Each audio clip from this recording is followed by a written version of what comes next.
Good afternoon. Installment of our Wednesday webinar series. My name is Grace Campion, and I am one of your hosts here today. I'm going to kick us off with a few housekeeping items before we dive into our topic for the day.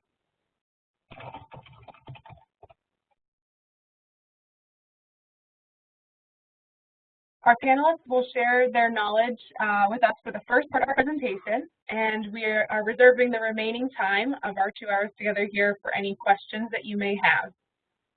And I'll go over quickly the logistics for how you can ask questions. You have 2 different options. First, in the right-hand navigation panel, you will see a hand-shaped icon. If you would like to verbally share your question, you can select that icon, and I will unmute your line and you can ask your question. Secondly, and this is what we suggest, put your question and type it into the chat box in the lower right-hand panel of your navigation screen. I will read your question aloud in the order that we receive them, and if we are not able to address all of the questions here today, we will follow up after the webinar by email. And just another reminder, all of our webinar participants are muted upon entry. If you would like to notify our team of any technical difficulties, please send us a message in the chat box. Our webinar today is being recorded and it will be available on HUD Exchange shortly after the webinar. Immediately following today's presentation, to complete a quick survey about the webinar, so please take us and share with us any feedback that you might have. With that, I will now pass the baton over to Jane to kick us off and get us started. Jane, can you unmute? And yep, Grace, thank you. Can you hear me? Yes. Okay, good. Okay, I want to welcome everybody. Thank you guys for joining us today. Today's webinar is going to focus on the repositioning of non-dwelling property. So we're going to go over the tools and the strategic tips. Okay, you want next slide. So as you can see, this is an ongoing series of various webinars that we've been doing basically since the pandemic started as a way for us to communicate out some guidance on various topics on repositioning. So all of these prior webinars are already posted on HUD Exchange, as will this one. This one will also be recorded and posted, and we hope to do a few more of these in the fall on various topics. Next slide. Okay, our goal today is to introduce how to reposition or remove non-dwelling public housing real property. So vacant land, community and administrative buildings, maintenance buildings that housing authorities have purchased over the years to help maintain their properties, and as they're doing various repositioning strategies now, they may no longer need them and they may need to go somewhere else. So the strategies we're going to look at are RAD, Section 18, demolition and disposition, or Part 200 retention. Those will all be discussed today. And next slide. The presenters are going to be from the Office of the Special Application Center, the Office of Recapitalization and Field Operations in the Office of the Special Application Center, or SAC as we're more commonly known. James Isaac, Allison Katmy Van de Capello, and Alex Nasser and Kathy Sivas will be on. On the Office of Recap, we have John Ardavani and Sarah Mulseed. In the Office of Field Operations, it's Dan Esterling and Melissa West. From here, I'm going to turn it over to James to introduce what is non-dwelling property. Good morning, everybody. Any non-dwelling property that was acquired, operated, or maintained with 1937 Act funds are non-dwelling structures that need to be part of a DOT, and you need to seek our approval either through this, the SAC office or the RAD office, and we'll go over that in our slides today. What do you do if it's your non-dwelling structure is not in PIC? You need to work with your local field office PIC coach to add the buildings. You should add the buildings and the acreage and the vacant land for your AMP that you're interested in seeking approval. One of the things that we find very common is that your headquarters it may not be in your PIC system, and you need to make sure that your headquarters, along with any other non-dwelling building that you're interested in getting approval for removal, that you have it in the system way before the application process is conducted. It'll save you a lot of time. What if a declaration of trust is not recorded? You must record a declaration of trust, and that is pursuant to HUD Notice 2019-14. And one last point on this slide is that there's a distinction between non-dwelling units and non-dwelling property. This presentation today is about non-dwelling structures. These structures are standalone structures with foundations as compared to non-dwelling units that you find in residential buildings. We do not do dispositions of single units within a residential building. You have to, if you're going to dispose of a piece of a non-dwelling unit, you would have to do it as the entire building. Okay, next slide. Examples of non-dwelling buildings could be like your headquarters, like the central office, on-site management building of a public housing project. These are buildings that support the AMP, maintenance buildings, sheds with permanent foundations. So these are buildings that have foundations. These are not the kind of buildings that you would buy at a home improvement store like a Home Depot or a Lowe's that you can move around, stick them anywhere, or even throw away in the garbage. These are buildings with foundations. Vacant land that may have included units demolished under Section 18, Rule 6, or this is land that was always vacant and maybe had a program purpose or didn't have a program purpose. PHAs may be using land as playground, community gardens, or some informal type of parking. Community or neighborhood network buildings, parking lots. Your central office is a non-dwelling building, so make sure it's in your AMP. Just as a reminder. Next slide. Why reposition your non-dwelling property? PHAs have many reasons for wanting to reposition their property.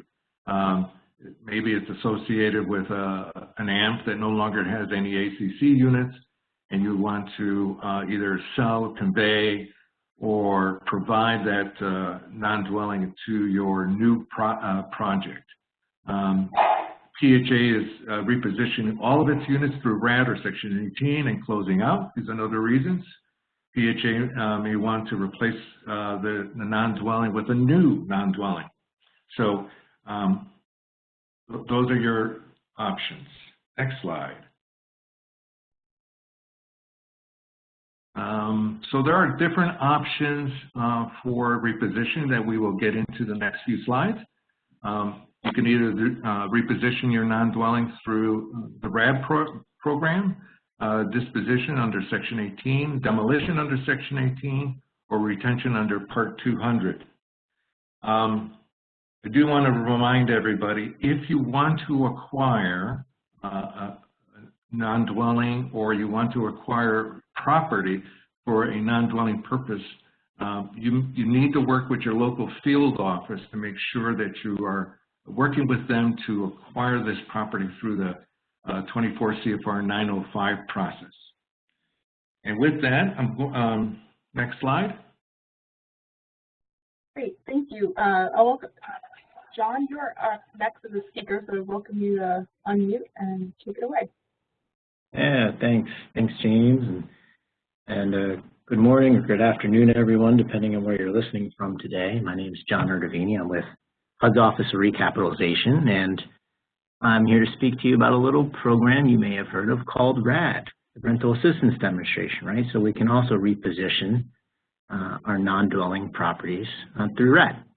And when you think of non-dwelling property and RAD in the same context, what I really want you all to think about is that it could be freestanding property, but that it has to be, must be contiguous, adjacent, or in close proximity to the RAD dwelling units. And what we want to see is that the PHA provides evidence that that non-dwelling property is going to support the RAD units. And that could either be supporting it through direct supportive services for residents or direct administrative or management support for the RAD units, right?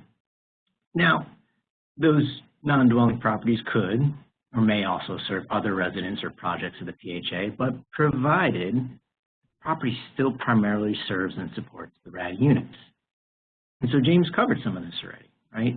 When we think of RAD, a lot of the same applies, right? It's the same thing. We're going to see some non-dwelling space in dwelling buildings or parking lots or playgrounds. We'll see non-dwelling structures, as James mentioned, right? Sheds with the foundations, not the stuff you get at Home Depot or Lowe's, right? Or community buildings that'll be demolished.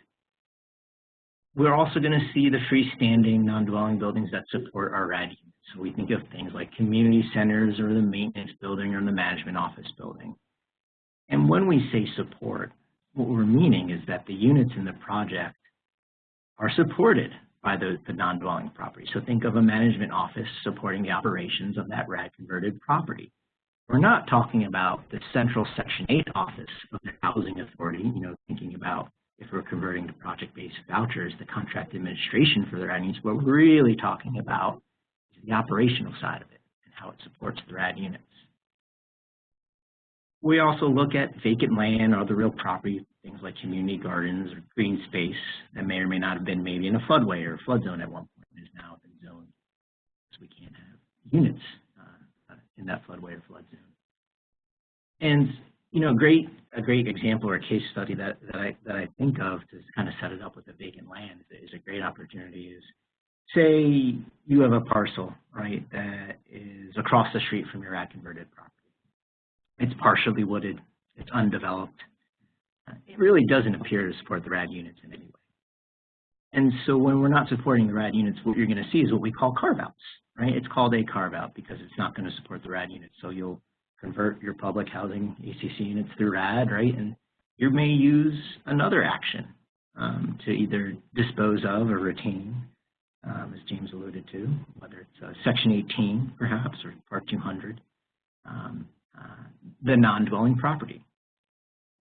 You also see carve-outs if perhaps the housing authority wants to use the office building for their central Section 8 administrative office, right?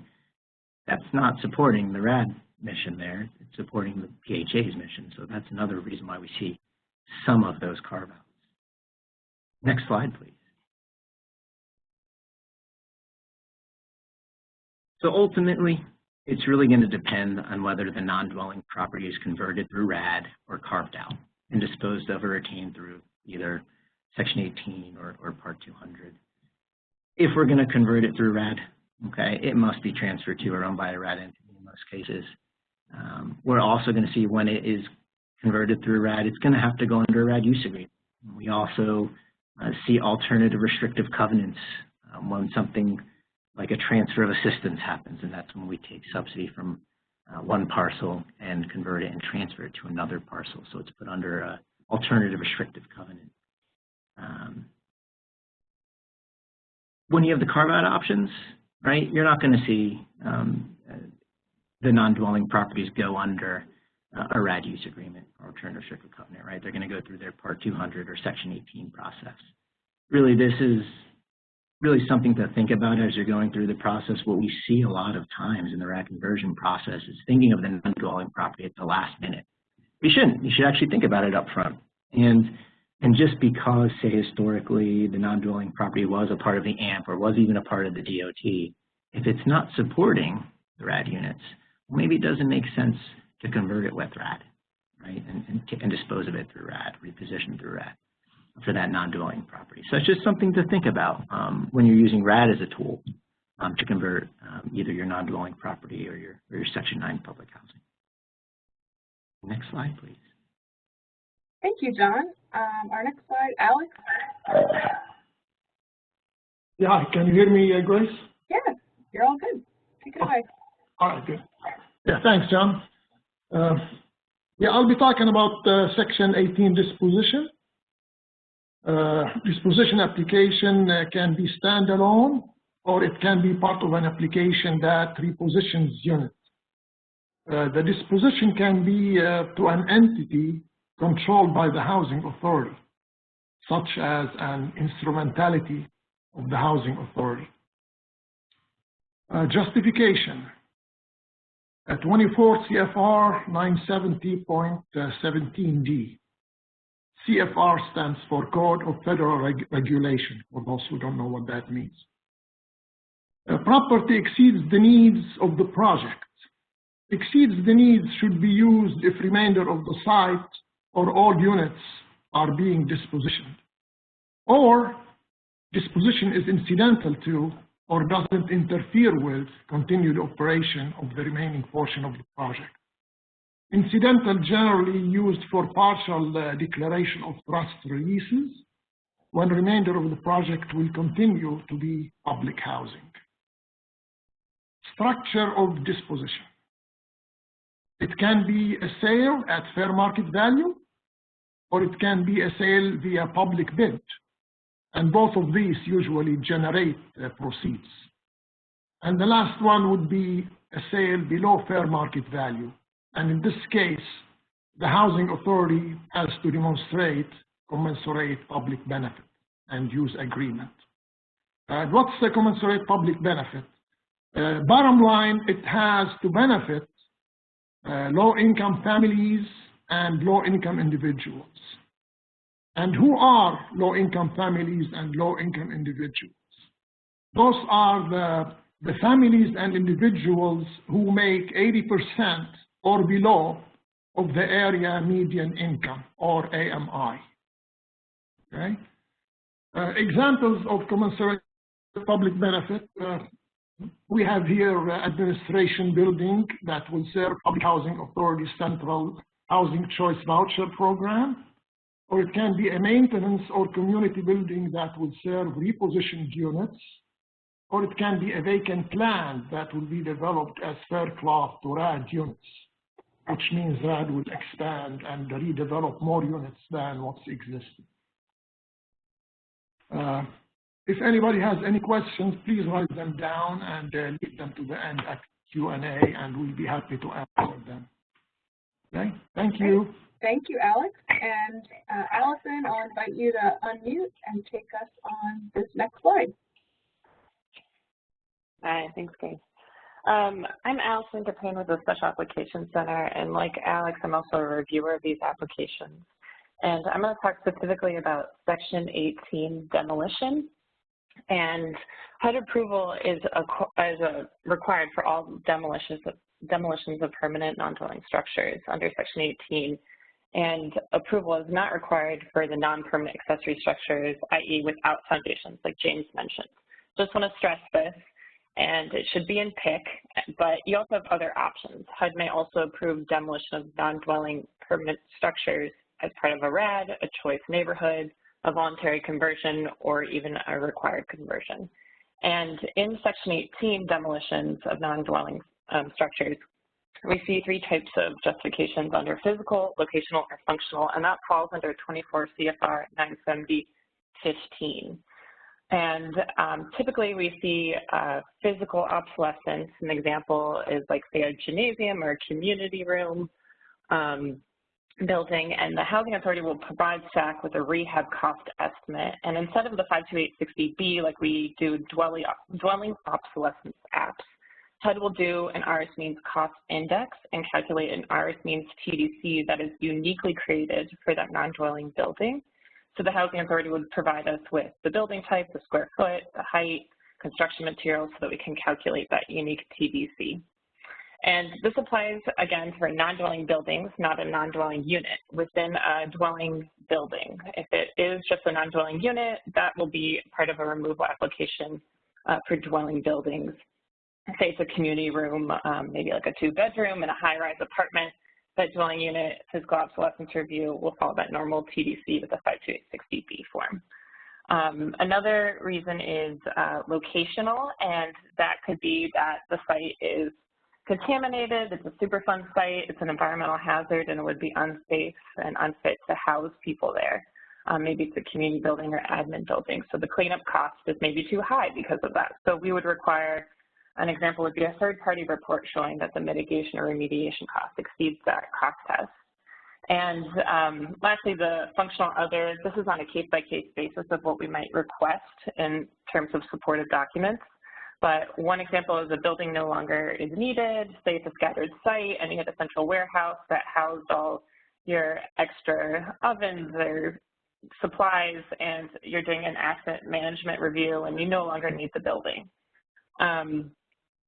Another would be maybe it's a vacancy or safety risk and the building has not been utilized in a while. So the housing authority wants to sell the property in as-is condition, but wants to demolish it and sell it as vacant land. Or maybe they're doing a PHA plan management where the demolition of the non-dwelling building is part of their comprehensive redevelopment plan.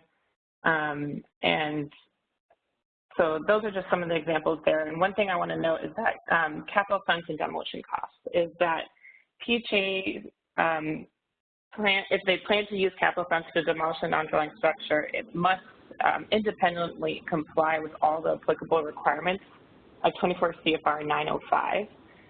The demolition of non-dwelling structures may be an eligible use of capital funds.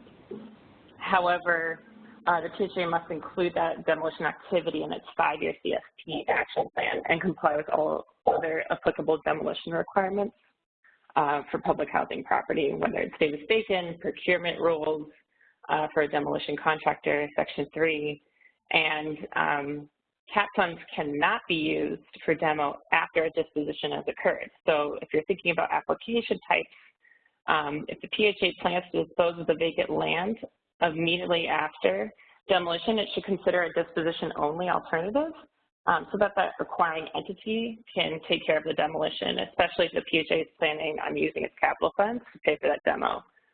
But we recognize at HUD that sometimes, you know, it's more desirable to sell a vacant property, vacant land, and it could be worth more to that acquiring entity.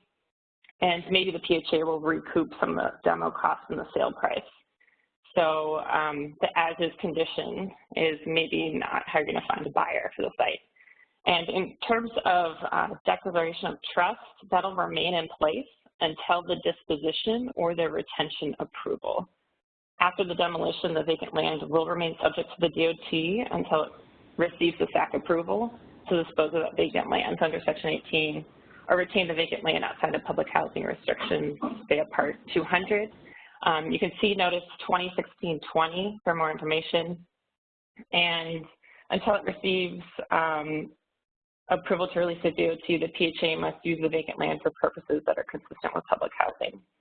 So examples include developing public housing units, if a PHA has fair cloth authority, green space for nearby public housing units, or development of non-dwelling buildings to serve public housing families, and new development on DOT land, dwelling or non-dwelling, must comply with 24 CFR 905.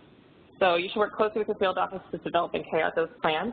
I know you've covered a lot, so we'll save some questions for the end, and I will hand this off to Kathy. Thank you, Allison. Hi, everyone. My name is Kathy Shebist. I'm also with the Special Application Center, and I'm just going to do a quick overview on Part 200 retention.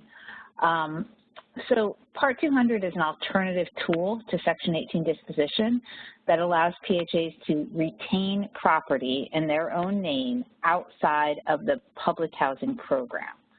Like Section 18, the end result is a release of the public housing and DOT use restrictions.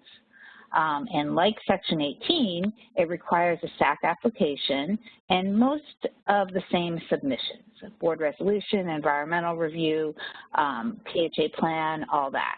The only reason the Part 200 tool, as is implemented through Notice 2016-20, exists is because OGC told us a while back that Section 18 requires a true transfer to a third party and doesn't allow a PHA to do a disposition to self. So a housing authority can't take property from its federal side to its local side through Section 18. So we created disposition instructions through that notice to allow for a true retention. Both the justification and the kind of exceptions to compensation are very similar to Section 18 in that the justification for retaining a property, a non-dwelling property, would be the property is excess to the needs of the housing authority or incidental to the continued use, just as Alex explained for Section 18. And similarly, the reason HUD might grant an exception to the compensation of providing full fair market value for the property back to HUD is very similar to when HUD finds a commensurate public benefit under Section 18. Principally, it somehow benefits low-income families.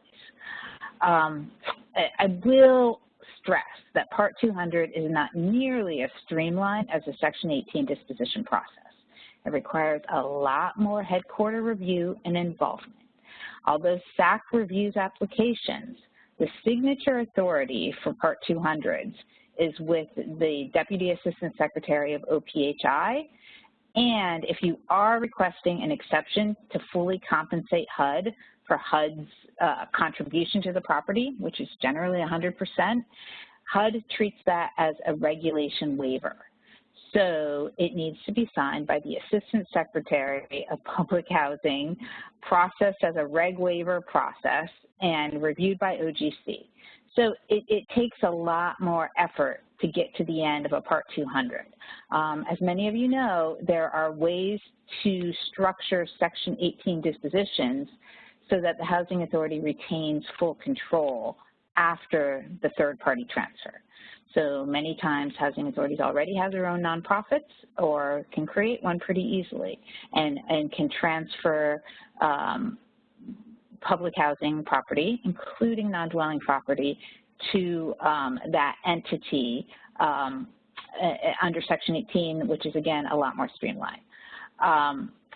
So bottom line, given the kind of similarities and extra hurdles for Part 200, unless a housing authority has a very compelling reason to retain property in its own name, for instance, local property taxes, possibly pressure from a local government or board or residents to keep property in the PHA name, it should fully consider Section 18 disposition as the vehicle, the tool to reposition non-dwelling property. I also want to mention for both Part 200 and Section 18, these tools are available outside of a repositioning effort. A housing authority might have a very legitimate reason to retain or dispose of some excess land. So a housing authority that's never repositioned a unit in its whole existence, who is not closing out, maybe they've always had this 37 acres of land under DOT because it was acquired in 1960 and they're only using 17 acres. Well, they could dispose or retain of the other 20 acres and do some kind of new development with developmental partners and better utilize that property for low-income families and the community. So I do want to mention that this non-dwelling property repositioning extends beyond repositioning and closeout efforts of other units and actions. With that, I will pass over the baton.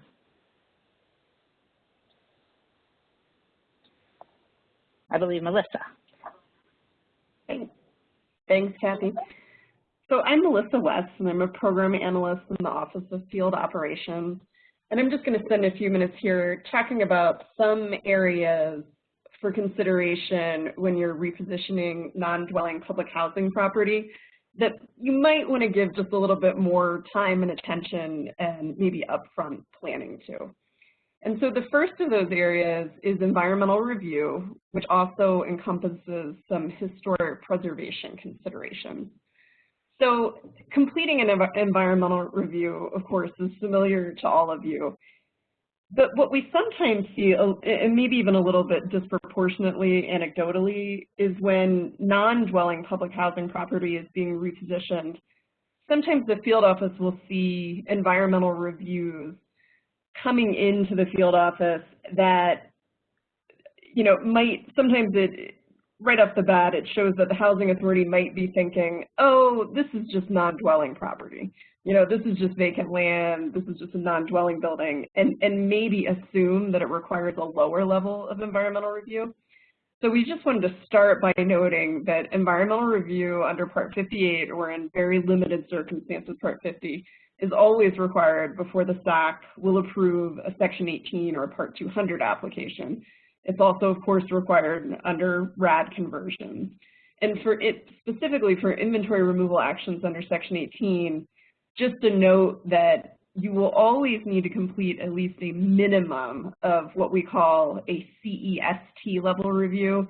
That just stands for categorical exclusion subject to the laws and authorities at 24 CFR Part 58.5.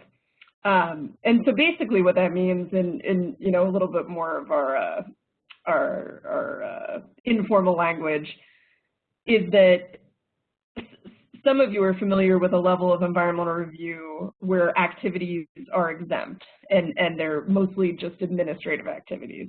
And then kind of the next level up is categorically excluded, not subject to the laws and authorities at 58.5. And we just want to highlight here that both of those levels of review are too low for repositioning non-dwelling properties.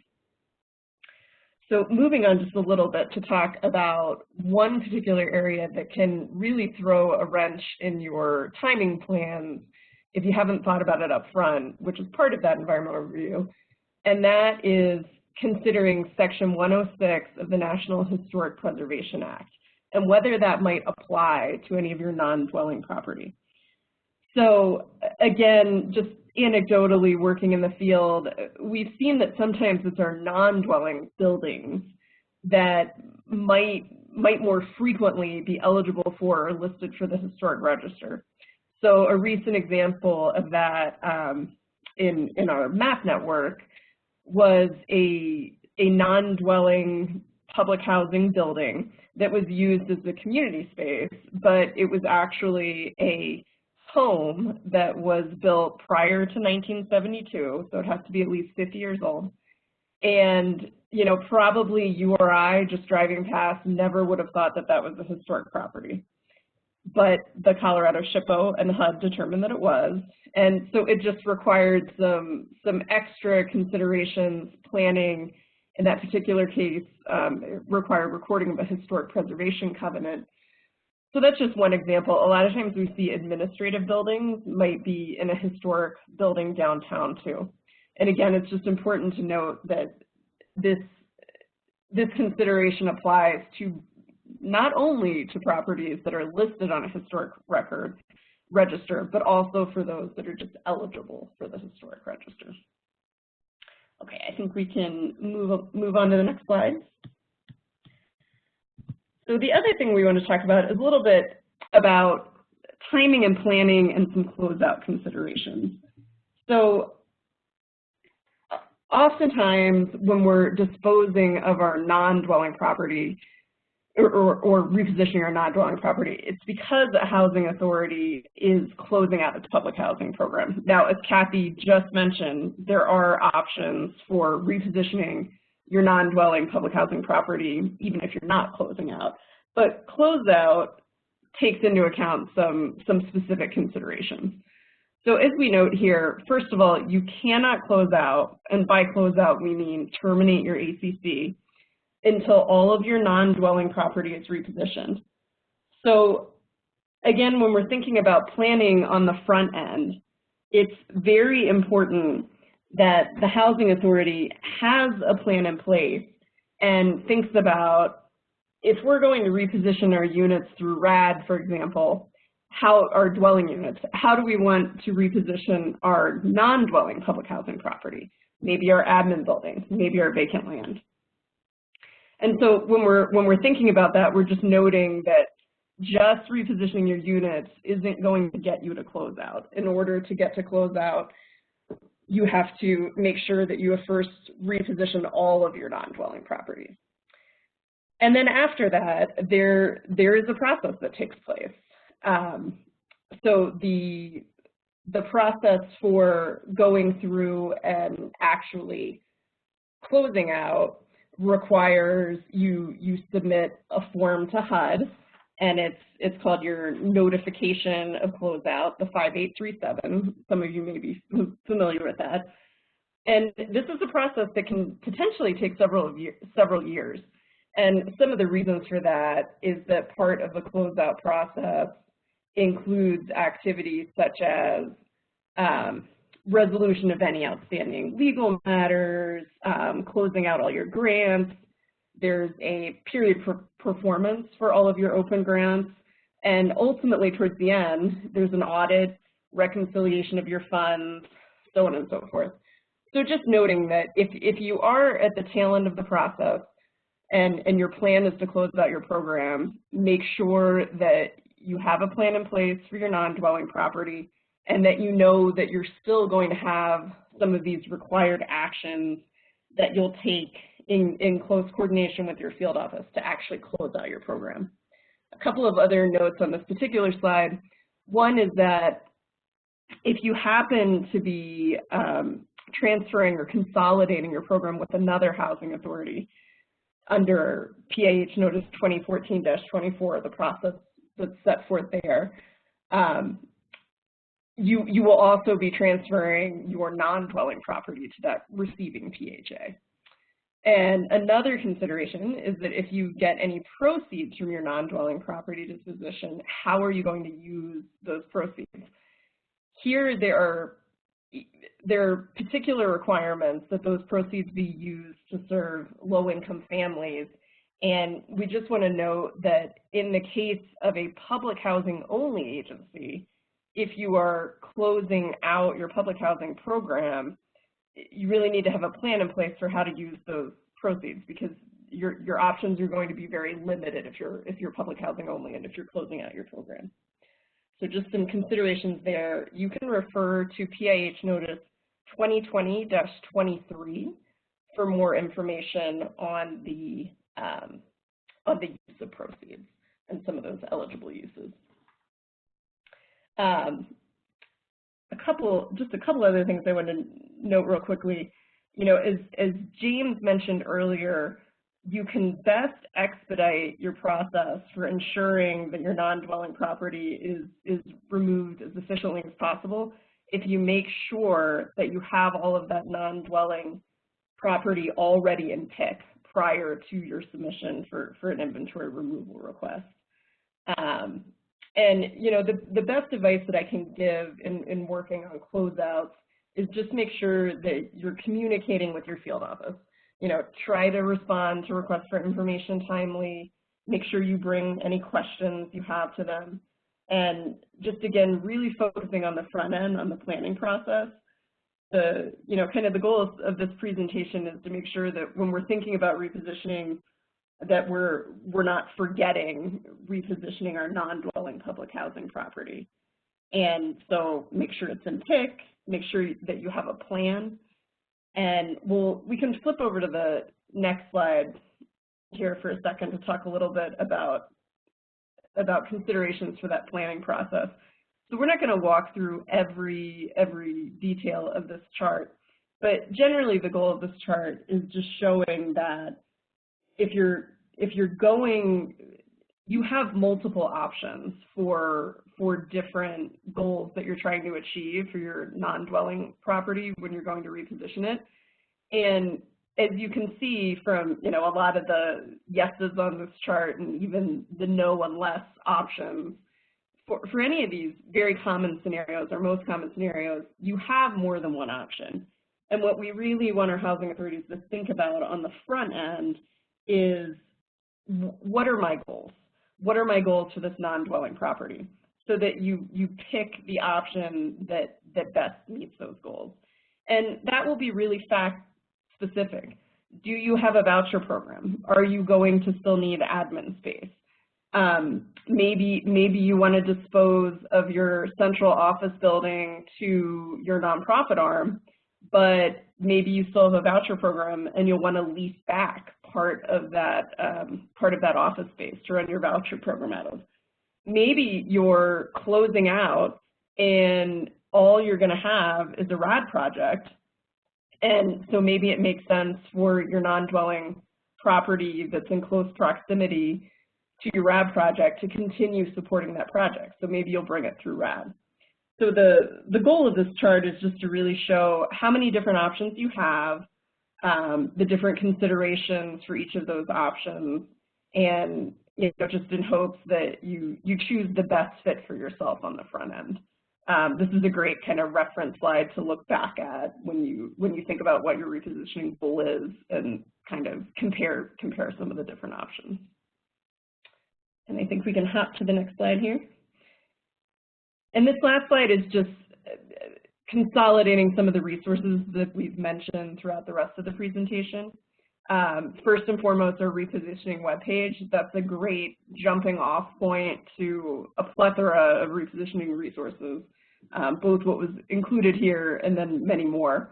The SACS webpage, likewise, really gives insight to the process for any applications and processes that go through the SAC. And then some of the individual notices that we mentioned here, disposition notice, or RAD notice, closeout notice, proceeds notice. I'm not sure if the proceeds one is on here, but as I mentioned, that's 2020-23. So we just encourage you to take a look at each of these resources. And I think that brings us up to the question portion, so we'll turn it back over there. Thank you, our wonderful presenters here today. We are about 45 minutes into our webinar, and we're ready to transition to questions and answers. So I'll just give a quick reminder on logistics. Our preference is that you use the chat feature to let us know your questions, and we'll read those out, and then the HUD folks will respond to them. And if you want to use the Q&A feature, you can also drop your question in that side of your right-hand navigation pane.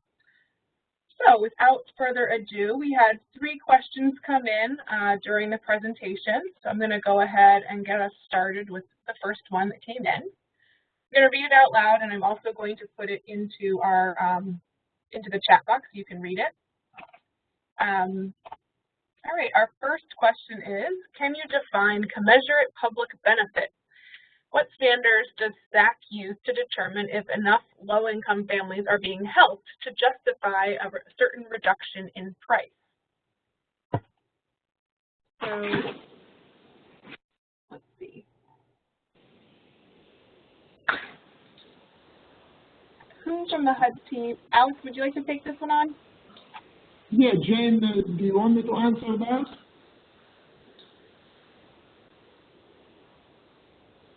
Yeah, I can take care of that.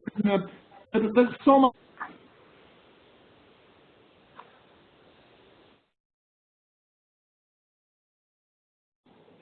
Sorry, I can't hear you, Alex.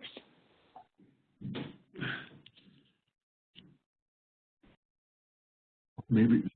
All right. Maybe there's something wrong with his audio. Yeah, I can take a shot at it. This is Kathy from the SAC. On commensurate public benefit, it really is a case-by-case analysis. There's no percentage. I know, for instance, RAD, their definition of affordable housing purposes does use a percentage of low-income families being served. We do not use a percentage. We take multiple things into consideration. You know, definitely if the use is going to be non-dwelling rather than dwelling. It has to primarily support low-income families. Again, not to say it can't serve a few members of the general community, but it does need to primarily support low-income families.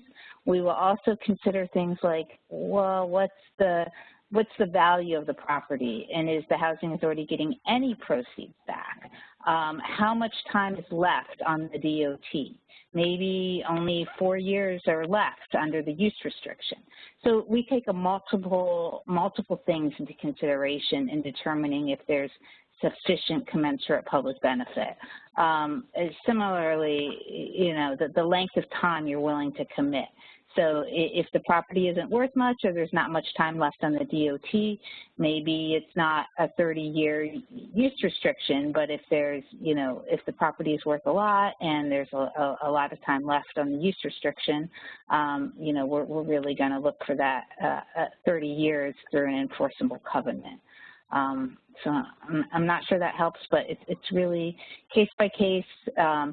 My best advice is to provide a very sufficient detailed narrative of detailing the commensurate public benefit and the use of the property and how it will serve and support low-income families after the disposition or retention. I would further invite housing authorities who are contemplating disposing of their non-dwelling to a local municipality in which they're going to try to justify this as a less than fair market transaction, to call the SAC to get a read on it before they commit to a disposition of less than fair market, because usually public purposes that should serve the general public typically do not pass muster as a commensurate public benefit, because back to the statement that Kathy made, that it must serve primarily low-income families. Thank you, James and Kathy, for that. We're going to move on to our next question, and I'll just ask my panelists, please put yourself on mute unless you're talking. All right, our next question, I'm going to put it in the chat here, is would a lease for ground-mounted solar panels on vacant land require a Section 18 application? Again, that's a it depends answer. We've had, no, I think that, Kathy. Okay. Yes, it does require a Section 18 application. If it's mounted in the ground and it takes up ground that would have been accessible to the residents, it needs to go through Section 18, and the residents need to be consulted as part of that process. Okay, great. Thank you, Jane. Yep. All right, we're going to move on to question number 3. I'm going to throw this into the chat here so folks can read it. The next question is, I think this was mentioned, but just wanting to confirm, do any vacant parcels or non-dwelling buildings need to be in PIC first in order to submit them for a SAC, in order to submit applications to SAC? I'll open that up. Yeah, and this is Melissa. I think I was at least one of the ones who mentioned that. But you definitely want to have all of your public housing property in PIC. And what we find out is kind of disproportionately, a lot of times the non-dwelling public housing property never ended up in PIC. You know, the acreage isn't in there, the vacant land isn't in there, the non-dwelling buildings are. So that's one of those pre-planning items that's one of the first things I would do, hop off the call, and if you're thinking of repositioning non-dwelling public housing property, go look and pick. If it's not in there, go ahead and start that process, because that's one of the things that will just slow you down once you actually apply, if it's not yet done. Yeah, I would like to emphasize that HUD Notice 2019-14 requires you to have all property that's acquired, maintained, or that went under mod rehab to be under a DOT. So you must do it anyway. So you should do it anyway. And like Melissa says, it will slow you down. if you do not put it in and we discover you're asking to remove something that's not in the system. And please do not use the thing in section 5 that says buildings not in PIC. That would just screech everything to a halt. So yes, you should have everything in PIC prior to submitting.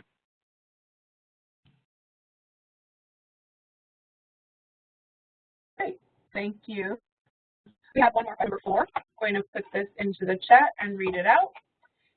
The question is, can you please clarify what you mean by closeout? Closing out of an existing contract or closing out of having public housing at all? That is the question. I'll leave that. So this is Melissa. I talked about the closeout slide. So in the context of this presentation, when we were talking about closeout, we were talking about if you are closing out your public housing program, which basically means terminating your ACC. So there's a whole process that we call closeout, and one of the things that it requires is that you have repositioned or removed all of your public housing property from inventory. And part of the goal of this presentation is to make sure that our PHAs are thinking about their non-dwelling property, because a lot of times we have conversations and we just hear, oh, we have 50 units or we have 249 units and this is what we want to do with our units. And then we end up, into the weeds down the disposition or down the repositioning path. And all of a sudden it's like, oh, well, what are we going to do with our admin building? Or we have these 10 acres of land, that were next to scattered sites that have been sold off or something.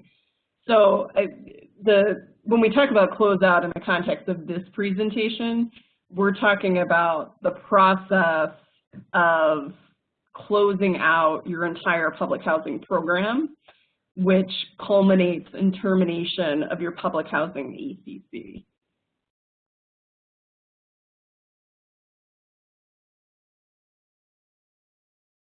Excellent. That is all of the questions that we received so far.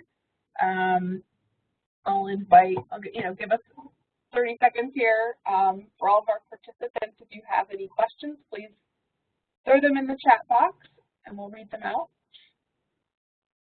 And while we're waiting on that, I'll open the floor to our HUD presenters if there's anything you want to add in here. While we're waiting for questions from the group, I do want to remind folks that resident consultation usually is required, because if you're disposing of a non-dwelling building, the regulation 24 CFR 970.9 says that you need to consult with residents affected by the proposed removal action. So if you're talking about a community building that residents have been using and they've been relying on it, they enjoy meeting there, and then you decide that for whatever good reason you no longer want this building, you want to dispose of it, or you're going to do something good, that's like, let's knock this down, let's build this other thing, that would, in your mind, be a benefit to the residents, you do still need to do a resident consultation because they're being affected by the removal of this building. So you do need that resident consultation, and make sure the resident consultation is prior to the board resolution. And I would just add to James's point there that that includes vacant land. So vacant land also requires resident consultation.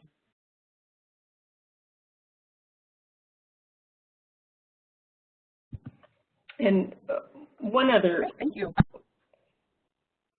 Oh, sorry, I was just going to say one other note here, one other thing to consider while we're waiting to see if there are any more questions. I just inadvertently left this out from my notes when I was running through things to think about ahead of time.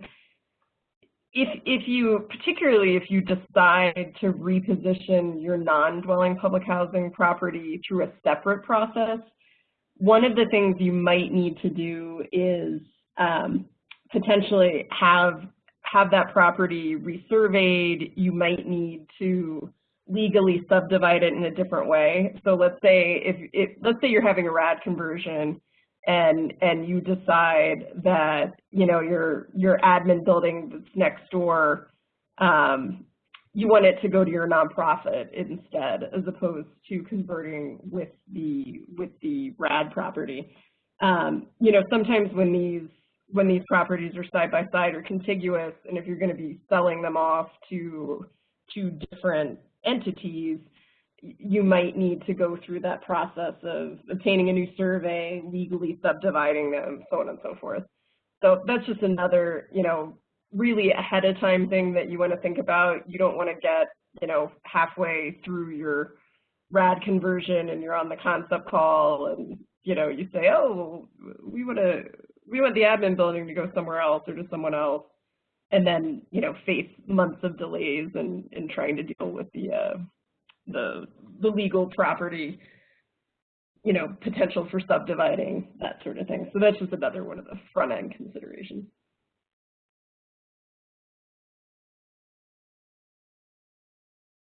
Great. We had two more questions come in, so I'll get started on question number 5 here. I'm going to, again, throw it into our chat so everyone can read it as I read it out loud. Question number 5. If there is land that is already being used as a public park, improved and managed by the city, is there a path for disposing of this land for less than fair market value and giving it to city ownership?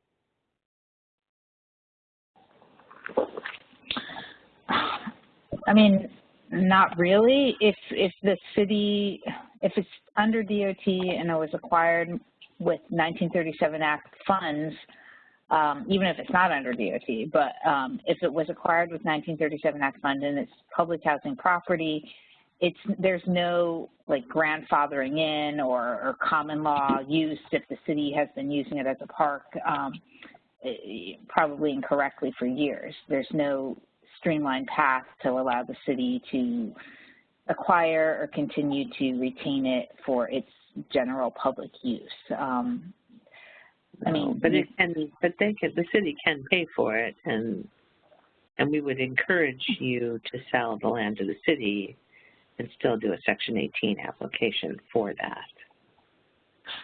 Right, but go ahead. Yeah, but they can't. There's no commensurate public benefit for it. But we can do it either at a fair value or, but note that when they do the appraisal for the value of the land, it should be appraised as vacant land, not with the park on it, if the city paid for the park. If it's part of an overall RAD deal, it can be included as part of a RAD deal. But if it's something else, then no. I'm not sure if that answered the question. Great, I think. One of the things that Kathy alluded to is that some housing authorities have been allowing municipalities to use their land as public parks, and sometimes improperly. I would suggest to you that anytime that somebody is using your property for more than 364 days, that you must put it under a ground lease, and unless it's for a commensurate public benefit, you need to submit an application and put them under a lease and submit an application for a Section 18 to have a lease on this property. All right, thank you. We've got one more question here that came in. I'm going to put it in the chat and read it out. All right, our next question is, what if you have vacant land that you want to build a community building on that would benefit your public housing and RAD tenants, and the land is currently public housing? Do you have to have RAD tenant approval, public housing tenant approval, or both?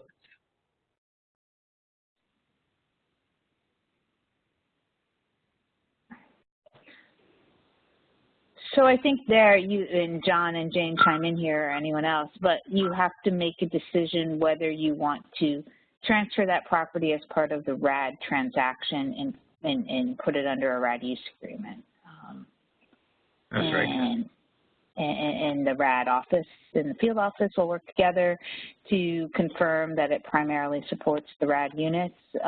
Again, as John said, as others have said, primarily is the key term there. So it can be used for a Section 18 reposition property or even existing public housing families as well. But it needs to primarily support the RAD families, the RAD units, if you want to include it in the RAD transaction. And as Melissa said, you know, this is about planning, this is about choices. The Housing Authority also has other choices for that property. So it really depends on how the Housing Authority wants to structure the property, the control, the money, everything. And this is Sarah Multi. I would add, if you are already done with the RAD transaction, so the RAD transaction has already gone through approval, and so this is coming down the line, to support more than that, I think supporting the low-income residents of the RAD transactions could be considered a commensurate public benefit, but at that point it would need to go under Part 200 or Section 18 because we can't go back and release something under RAD after you've already converted. So the timing is going to be key in kind of how to answer that question too.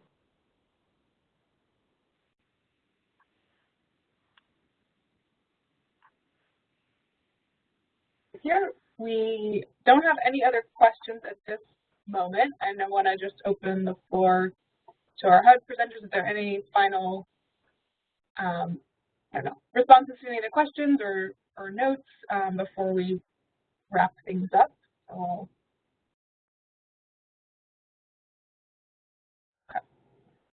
All right. Well, thank you to all of our. We got one more question here that just slipped in, so thanks. Since we have the time, I will add it here. This question is specifically for Allison, so I'm going to throw it in the chat and read it out. Allison, can you please discuss and clarify when CAP funds can and cannot be used in Section 18?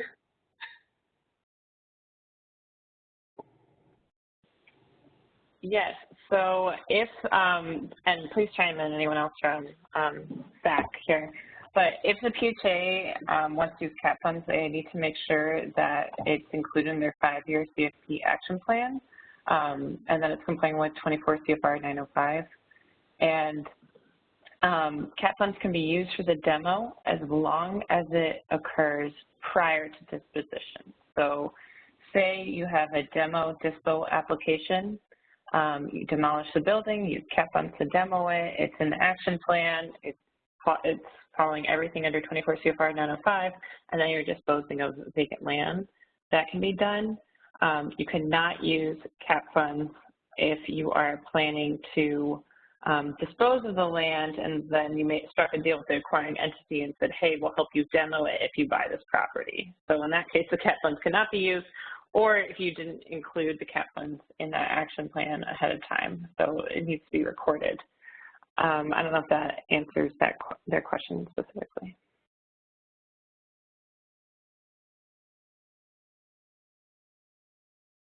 Okay. One of the quickest ways to know is if the DOT is still in place and you at that point in time, you can still use CAP funds, but if it's no longer public housing property, it can't be, no CAP funds can be used on it.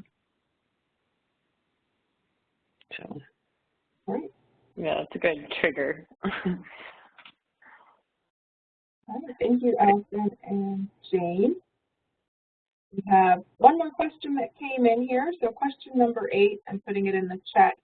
Oopsies, let me make sure this goes to everybody. All right, question number 8 is, if the only non-dwelling units we have left are administrative buildings and all of our public housing units are vacant with no residents, do we still need resident approval? And if so, from who? So in that instance, if there are no impacted residents, like individuals, then you might not need it. We defer to the Housing Authority to determine who is an impacted resident and who is not. But what you do need is resident RAB approval. But again, if there are no residents in the RAB, the Resident Advisory Board has been dismantled because there are no residents, then it would just be NA. But if for somehow there's still a RAB, even if there's no impact to residents, you would still need to consult with that RAB. I would just add that it's not a resident approval, it's a resident consultation. You don't need their approval. You just need to consult with them, hear what they have to say, see if you can incorporate their suggestions or not. If it is practical and it is desirable, you can incorporate their comments and their suggestions, but it isn't a resident approval. Right, but I think the point is if there are no units, because then there might not be any residents.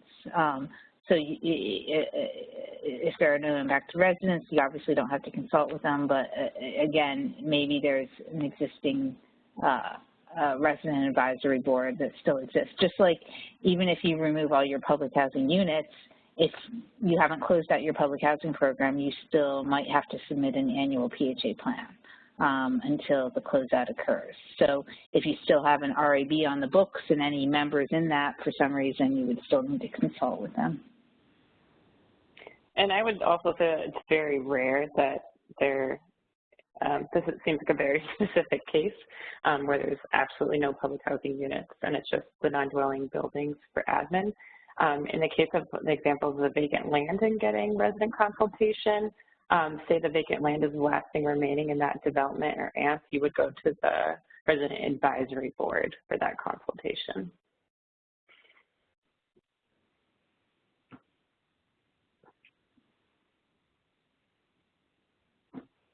All right, this is Grace again. That wraps up our questions. So I'm going to move it into closeout mode here today. And I'll go through a few quick logistics, and then Jane, I'll ask you to sort of formally close us out. Okay. So, thank you for joining us today, everyone. We will be posting the PowerPoint presentation and the recording on HUD Exchange in the coming week. You'll be able to access everything there. We'll also send out an email notification just to remind you when it's posted. And our last request for each person today who participated is to fill out our quick survey at the end of this session. It'll pop up on your screen as you're exiting the WebEx system.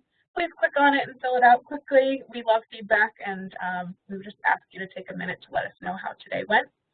Jane, I'm going to kick it over to you now for a final wrap-up.